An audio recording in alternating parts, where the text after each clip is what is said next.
எல்லோருக்கும் வணக்கம். நேற்று நாங்கள் ஒரு 10 பேர் வீட்டிலேயே சாப்பாடு செஞ்சு எடுத்துகிட்டு போய் பழைய பஸ் ஸ்டாண்டு கிட்ட ஏழை எளிய மக்களுக்கு கொஞ்சம் சாப்பாடு கொடுத்தோம். அதில் எங்களுக்கு ஒரு மனசு நிம்மதி அப்படின்றது கிடைச்சிது. இந்த சமயத்தில் இன்னைக்கு ஷேர் மார்க்கெட் அப்படின்ட்டு நம்ம எடுத்து பார்த்தோம்னா நல்லா யோசிச்சு பாருங்கள். கடந்த 27 நாட்களாக 24,000க்கு மேலே ஆல்மோஸ்ட் 27 நாள் ஆயிடுச்சு. ஆனால் இன்னுமே 25,000 தாண்டாமல் இருக்குது ஷேர் மார்க்கெட்.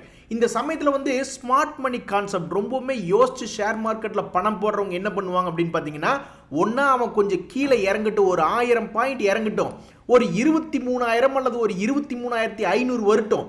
அப்படி இல்லையா 25,000 டெசிசிவாக தாண்டி அப்புறம் அப்படியே கொஞ்சம் ஸ்லோ ஆகட்டும், அப்போ கொண்டே பணத்தை போட்டுக்கலாம் அப்படின்ற மாதிரி ஸ்மார்ட் மணி கான்செப்டில் இருக்கிறவங்க இருப்பாங்க.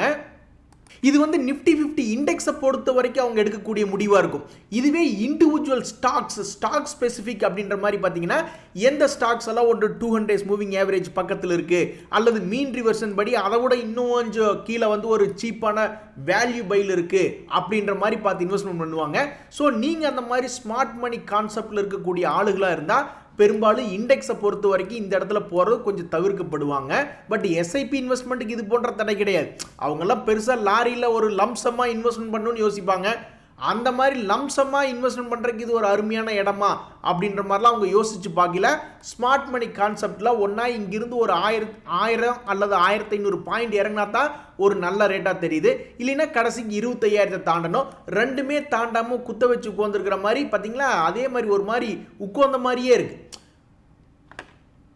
நண்பர்களே, உங்களுக்கு தெரியாது இல்லை, இப்போ பீகார் ஆந்திர பிரதேசெல்லாம் குறைஞ்சது 1,00,000 கோடி வளர்ச்சி அப்படின்ற மாதிரி நடக்குதுன்னு வச்சுங்களேன். அப்போ அந்த 1,00,000 கோடியில் இன்ஃப்ராஸ்ட்ரக்சர் இல்லாமல் சிமெண்ட்டும் இரும்பும் இல்லாமல் கட்டடம் கட்டிட முடியுமா அப்படின்ற மாதிரி இன்ஃப்ராஸ்ட்ரக்சர் ரிலேட்டடான ஸ்டாக்ஸ் ஏதாவது மேல் நோக்கி வருமா அப்படின்னு பார்க்கும்பொழுது இந்த செயில் அப்படின்றது இன்றைக்கி ஒரு 3% மேல் நோக்கி ஏறி வந்திருக்கான்.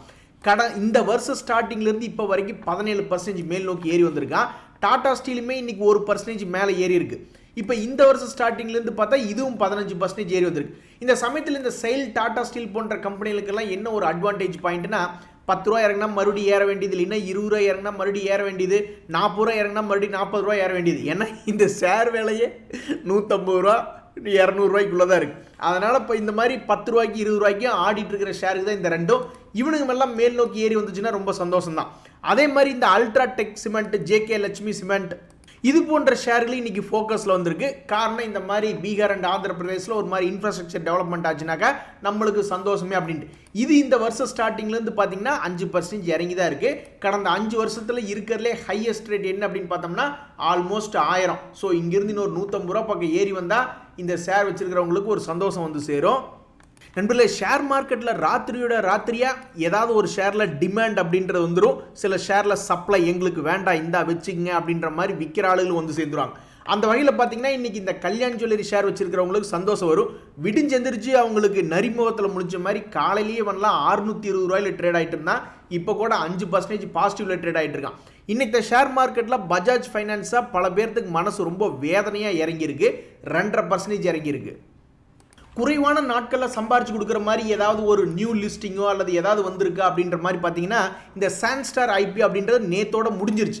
இந்த சான்ஸ்டார் ஐபிஓ அப்படின்றது 95 ரூபாய்க்கு ஆஃபர் பண்ணியிருந்தாங்க. அது லிஸ்டிங் கெயினில் ஒரு 37% கிடைக்கிற மாதிரி இருக்குது.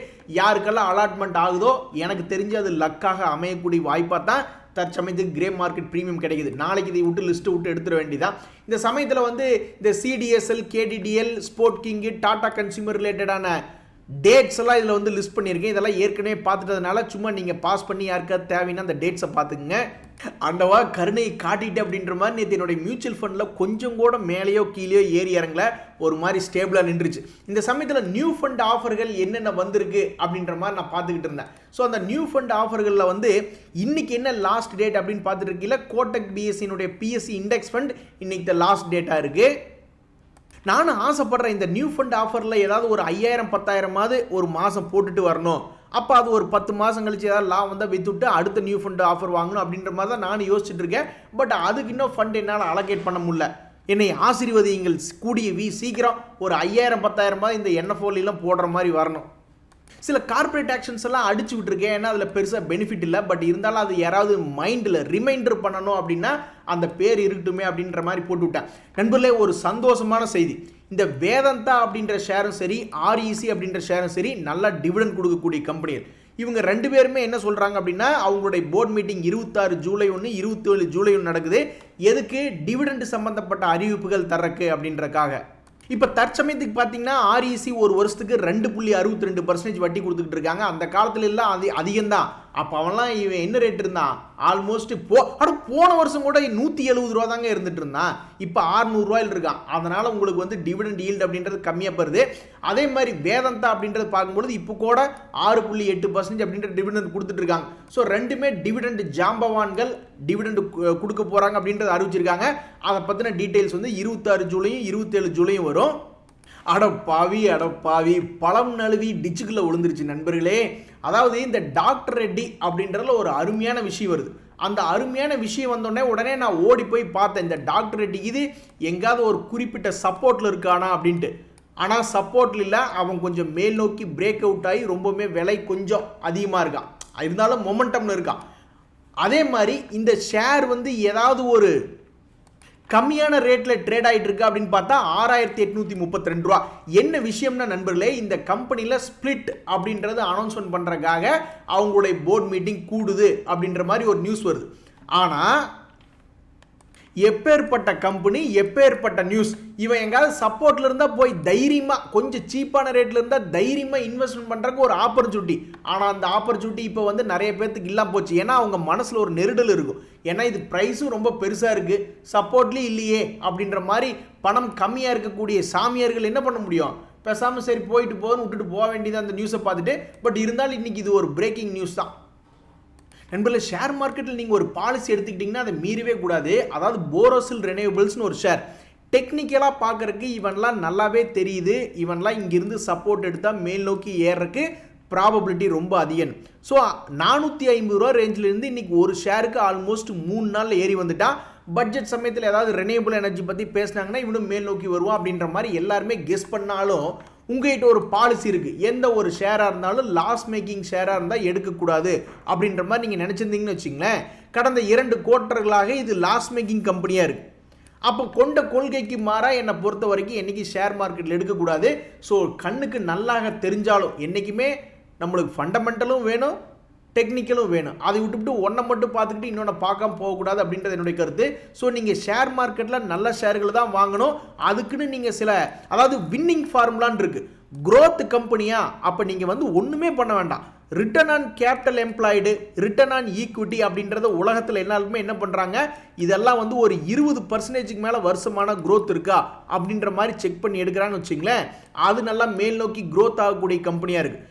அதெல்லாம் வேண்டாம், ஒரு வேல்யூ இன்வெஸ்ட்மெண்ட்டாக பண்ணுறோம் அப்படின்னு சொல்லிட்டு பிஇஜி 1 கீழே இருக்கணும், பிஇ ரேஷியோ இண்டஸ்ட்ரி பியோட கம்மியாக இருக்கணும், அந்த மாதிரிலாம் பார்த்து எடுக்கிறான்னு வச்சிங்களேன், அதுவும் ஒர்க் அவுட் ஆகும்.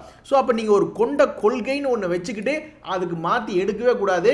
ஸோ என்னை பொறுத்த வரைக்கும் இந்த மாதிரி நீங்கள் ஏதாவது ஒரு ஷேரை பார்த்து அது விலை நல்லா போனாலும் இட்ஸ் ஓகே ஃபைன் அப்படின்னு மனசை தேத்திக்க வேண்டியது தான்.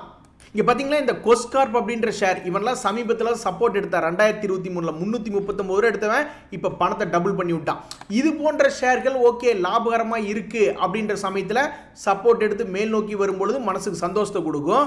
இப்போ கூட பாருங்கள் கிரெடிட் ஏசிசி அப்படின்னு ஒரு ஷேர், மேலே பாருங்கள் சைடில் பாருங்கள் கீழே பாருங்கள் அப்படின்ற மாதிரி அந்த ஷேர் இந்த இடத்துல என்ன முடிவெடுப்பான் அப்படின்னே தெரியாமல் இருக்கு. இது ஒரு நல்ல சப்போர்ட் ரேஞ்ச் தான் 1300 அப்படின்ட்டு. ஏஞ்சல் ஒன் கூட இந்த மாதிரி தான் கீழே கிடந்தா திடீர்னு நேற்று ஒரு 6% ஏறினா, எதுக்கு ஏறினான்னு தெரியல. அதே மாதிரி தான் இந்த கிரெடிட் ஏசிசி அப்படின்ற ஷேர் இந்த இடத்துல ஒரு சப்போர்ட் ஜோனில் இருக்கான். இவனுடைய லாப நஷ்டம் எப்படி இருக்குது அப்படின்னு பார்த்தோம்னா சமீபத்தினுடைய குவார்ட்டர்கள் பெரும்பாலான குவார்ட்டர்கள் லாபகரமாக தான் இருக்குது. முதலீட்டாளர்கள் எப்படி இருக்காங்க அப்படின்னு பார்த்தோம்னா டிஐஸ் வந்து தங்களுடைய ஹோல்டிங் பர்சன்டேஜை கொஞ்சம் இன்க்ரீஸ் பண்ணதான் செஞ்சுருக்காங்க. ஸோ இந்த ஷேர் இங்கிருந்து மேல் நோக்கி ஏறுமா இறங்குமா அப்படின்றது ரொம்பவுமே சுவாரஸ்யமான கேள்வியாக இருக்குது. 6 மாதம் கழித்து பார்த்தா தான் இவன் 1600 வந்தானா இல்லை 1000க்கு போனானா அப்படின்றது தெரிய வரும். தற்சமயத்துக்கு இந்த ஷேர் வந்து ஒரு சப்போர்ட்டில் இருக்குது. நண்பர்களே இந்த தேஜஸ் நெட்வொர்க்ஸ் யாராவது வச்சுருக்கீங்களா? இது கூட ஒரு சில காலத்துக்கு முன்னாடி பார்த்துட்டு இருந்தப்ப ஆல்மோஸ்ட் 600 ரூபாய் இருந்தது, பணத்தையே டபுள் பண்ணி விட்டான் ஒரு வருஷத்துக்குள்ள. இந்த சமயத்தில் நேற்று வந்து இந்த கம்பெனி வந்து ஒரு அறிவிப்பு கொடுத்துருந்தாங்க. என்ன அப்படின்னா அவங்க வாங்கியிருக்கிற கடனுக்கெல்லாம் வந்து கிரெடிட் ரேட்டிங் ரீஅஃபர்ம் பண்ணியிருக்காங்க அப்படின்ற ஒரு எக்ஸ்சேஞ்ச் ஃபைல் பண்ணியிருந்தாங்க. உண்மையிலேயே இது ஒரு நல்ல செய்தி தான் இந்த ஷேரை வச்சிருக்கிறவங்களுக்கு. நண்பர்களே இந்த ஈஸ்மை ட்ரிப்னு ஒரு ஷேர் சில காலத்துக்கு முன்னாடி வந்து சப்போர்ட் ரேஞ்சில் இருக்கா அப்படின்ற மாதிரி பார்த்துட்டு இருந்தோம். 38 ரூபா ரேஞ்சில் இப்போ 42 ரூபா இருக்கான். அதாவது ஒரு நியூஸ் என்ன அப்படின்னு பார்த்தீங்கன்னா டாட்டானுடைய ஒரு நியூ ஃபண்ட் ஆஃபர் டூரிசம் ரிலேட்டடான ஒரு நியூ ஃபண்ட் ஆஃபர். அவங்க அக்குமுலேட் பண்ண பணத்தெல்லாம் இனி மார்க்கெட்டில் வாங்க ஆரம்பிப்பாங்க. அப்போ அந்த வகையில் சமீபத்தில் இண்டு ஹோட்டல் ஷேர் நல்லா மேல் நோக்கி ஏறி வந்தான். நேற்று இந்த ஈஸ்மை ட்ரிப்பு கூட ஒரு 6% பட்ஜெட்டே அன்றைக்கி ஏறி வந்தான். இன்றைக்குமே வந்து பாசிட்டிவாக ஒரு 1% வச்சுருக்கான். ஸோ இந்த ஷேரை வச்சுருக்கிறவங்க ஒரே ஒரு கோரிக்கை என்னென்னா, தயவுசெய்து நீ எப்படியாவது ஒரு 54 ரூபா வந்துரு, அப்போ தான் நாங்கள் சந்தோஷமாக இருப்போம் அப்படின்ற மாதிரி ஒரு மனநிலைமையில் இருக்காங்க. அதுக்கு தகுந்த மாதிரி இந்த ஷேர் எதிர்காலத்தில் இன்னொரு 6 வருஷமோ அல்லது 6 மாதமோ எப்படியோ ஒரு 52 ரூபா வந்துட்டா இந்த ஷேரை வச்சுருக்கிறவங்களுக்கு ஒரு சந்தோஷம் வரும். இன்றைய தகவல் அனைத்து உங்களுக்கு உதவியாக இருந்ததுன்னு எனக்கு சந்தோஷம் தான். ரொம்ப நன்றி, வணக்கம்.